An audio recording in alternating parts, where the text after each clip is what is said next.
Quando pensamos em um músculo, lembramos rapidamente de actina e de miosina. Mas onde esses filamentos estão? O que existe dentro da fibra muscular para que ela consiga se contrair? Eu sou a Carolina Mosini, eu sou fisioterapeuta e professora, e nessa aula vamos olhar para dentro da fibra muscular. Vamos entender o que é sarcoplasma, sarcolema, retículo sarcoplasmático e também os filamentos de actina e miosina, é claro.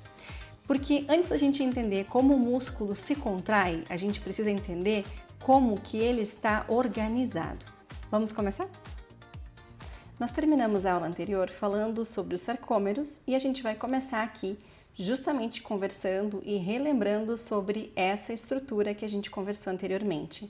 Então, nós falamos sobre a estrutura de um sarcômero, que ele vai de uma linha Z até a próxima linha ou disco Z, e que eu tenho aqui faixas I e faixa A, que diz respeito aos filamentos que contém aqui dentro.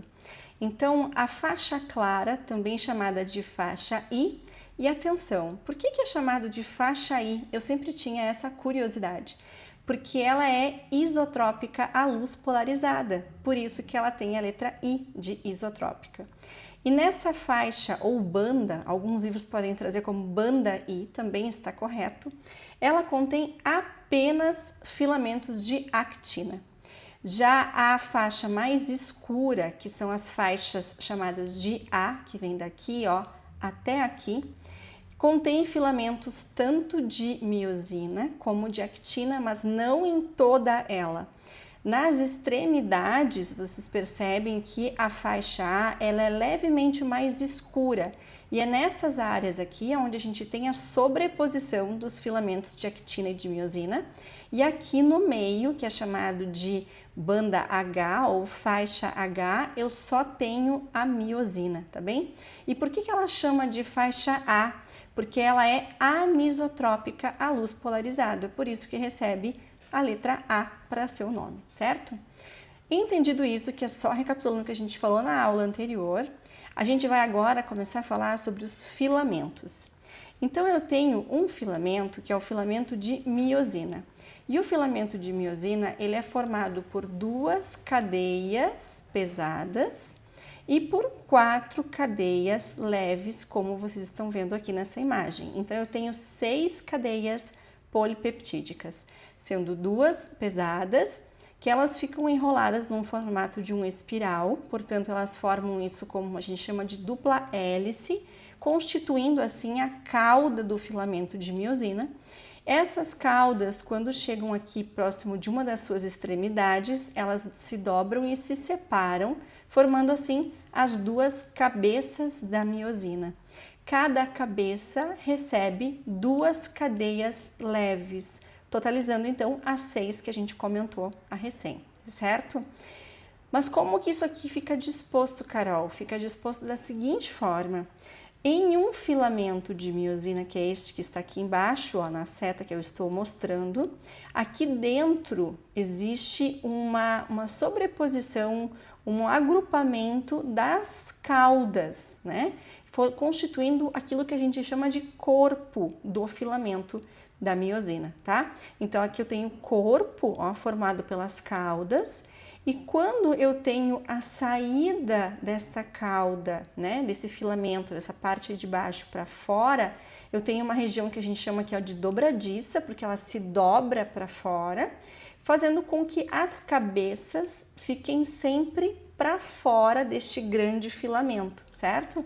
Então, eu tenho aqui as dobradiças, que é onde faz com que essas cabeças fiquem para fora do grande corpo do filamento de miosina. Então, vocês percebem que as cabeças é quem interage com o filamento de actina, mas a gente já vai conversar sobre isso na sequência, tá? Mas o que eu quero que vocês entendam é que essa dobradiça com essa cabeça para fora, esse braço é o nome técnico, que vai sair para fora para liberar essas cabeças, o braço com as cabeças é aquilo que a gente chama de pontes cruzadas, ok? Então, aqui as pontes cruzadas, os braços da miosina, a dobradiça e o restante lá da sua cauda formando esse corpo lá dentro. certo? Vamos olhar isso de uma outra imagem para ficar mais fácil. Olha que bonitinho. Eu tenho aqui, então, o corpo, né, formado pela grande estrutura das caudas, das cadeias pesadas, as cabecinhas aqui com o braço, ó, a dobradiça com o braço saindo para fora, as cabecinhas todas ali aptas para interagirem, para se conectarem com o filamento de actina, tá?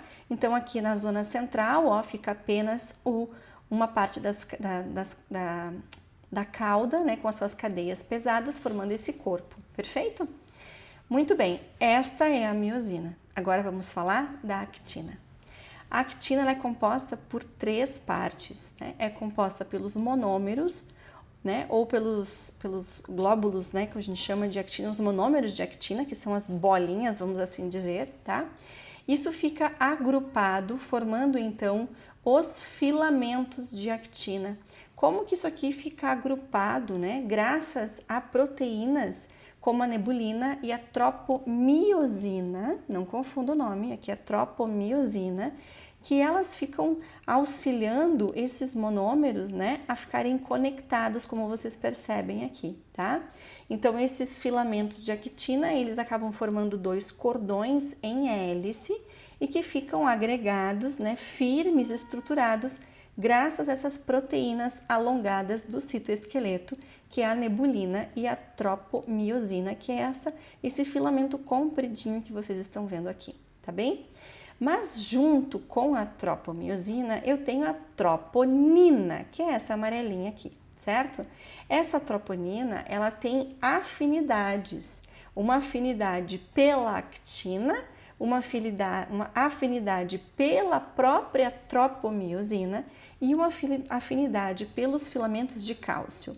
Então, vocês percebem nesta imagem abaixo que eu tenho a troponina sempre na extremidade do filamento de tropomiosina. Então, ela sempre fica no finalzinho dele, como vocês estão vendo aqui nessa imagem. Então, essa é a interação dela com a tropomiosina. Então, ela tem 3 subunidades. A sua subunidade T é quem faz essa afinidade com a tropomiosina. A sua afinidade I é que fica ali pronta para abrir o espaço para se conectar com a actina. E C, porque eu preciso de cálcio para a contração muscular e esse cálcio tem que chegar em algum lugar e esse lugar é aqui também, junto com essa troponina, tá bem? Então, aqui embaixo vocês estão vendo o filamento de actina, né, com os seus filamentos em formato de hélice, com a tropomiosina, com a troponina, formando toda a sua estrutura, e eles sempre vão ficar conectados com o disco Z, né? Lembra que o sarcômero vai de um disco Z até o próximo disco Z, né? Que é onde a actina fica conectada ali, certo?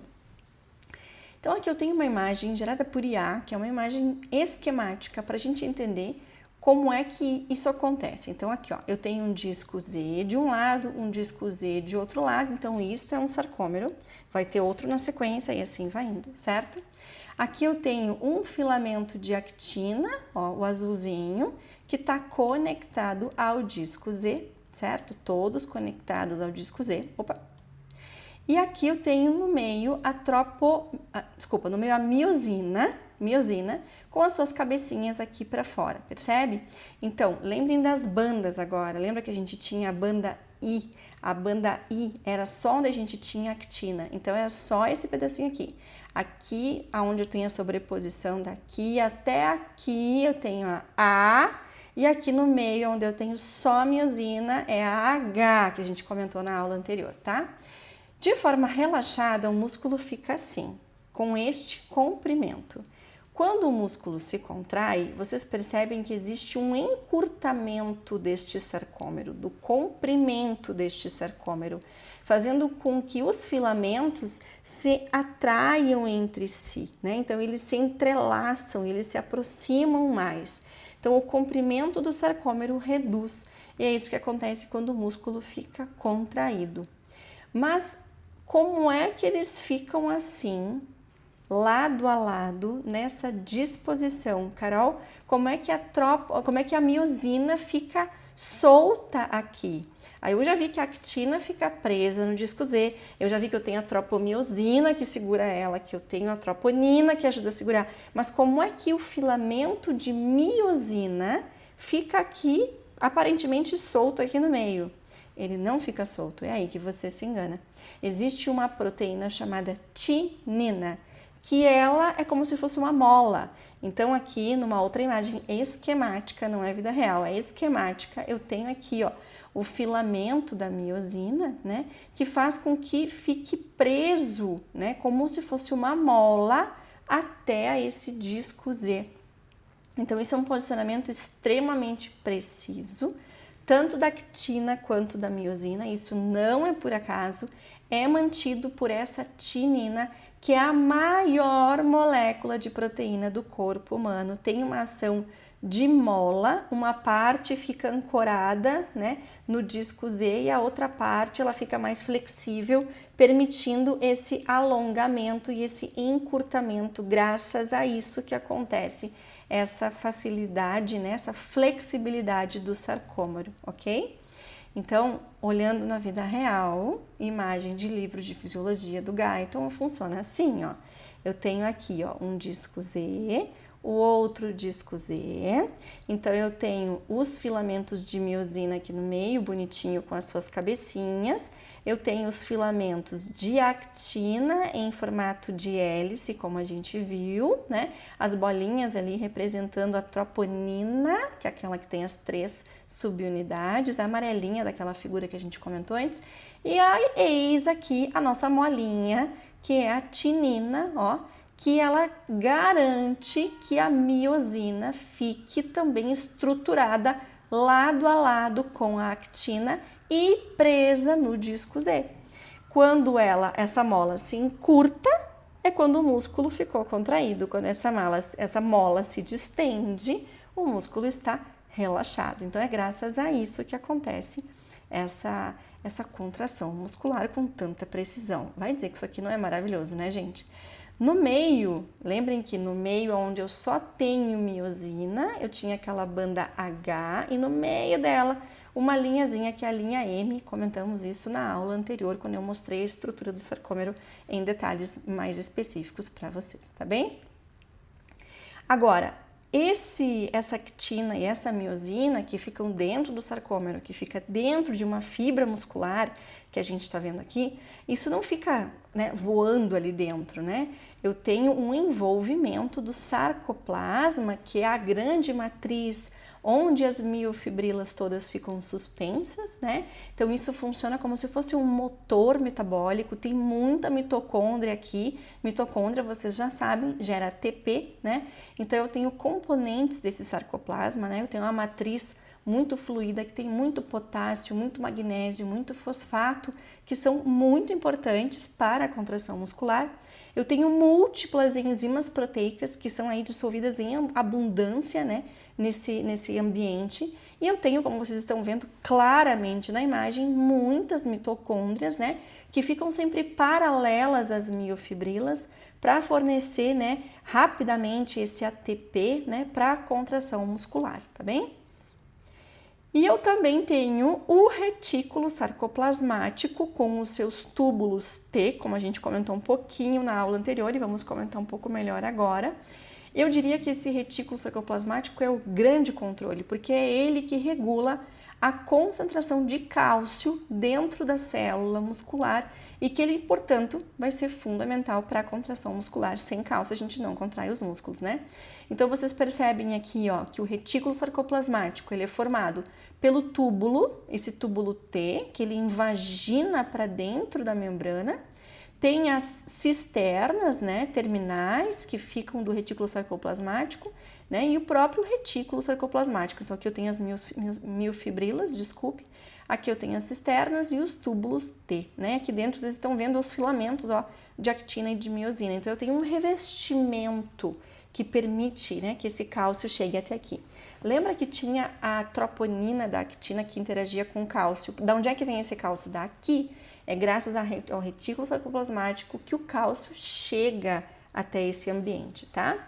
Então, eu tenho os túbulos T, que são os condutores do sinal elétrico. Isso é uma membrana, gente, então eu tenho uma despolarização, lembra da membrana plasmática que a gente tinha lá? Então, aqui eu tenho uma despolarização, esse sinal entra, né, para dentro da célula, né, dentro da fibra, permitindo, então, a contração, que o sinal dispare para a contração muscular.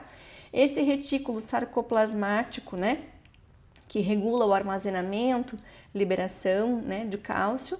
E essas fibras, elas conseguem ter uma adaptação rápida, né, à contração, a uma resposta explosiva quando a gente precisa de algum exercício. Então, é para isso que esse sistema é muito bem estruturado, tá?